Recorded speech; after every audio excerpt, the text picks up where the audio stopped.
when we were talking about Jaws, we talked about like team assembly and how, you know, it's really smart character design to have your protagonist have all of the willpower and responsibility, but none of the skills.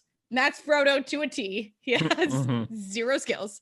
But Sam doesn't have any more skills, particularly, and neither do the other 2 hobbits. You have Gandalf, very skilled, very cool, but he does, you know, get captured at a certain point in this movie. So I think that the supporting character design, and particularly Aragorn, who I think is this probably the second protagonist, if you want to say that, of this entire series. Yeah, right. Is a really, really smart design because he has all of the skills, but basically none of the willpower, where he doesn't want any responsibility.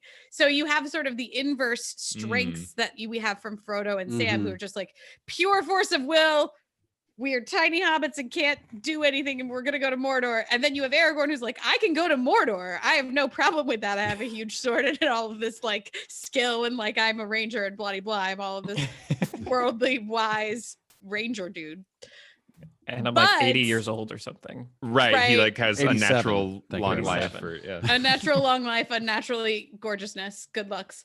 But he has his own problems with responsibility, where he doesn't want to be the king and has tried to avoid it pretty much his entire life.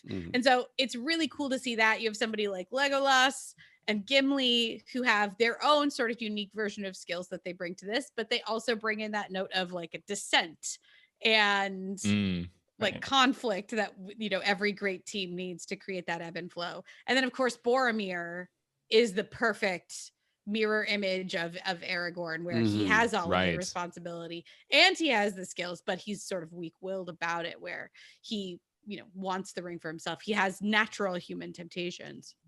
He's really what Aragorn is afraid that he will become. You know, he's afraid of power in a way that Boromir wants to seize power and use it.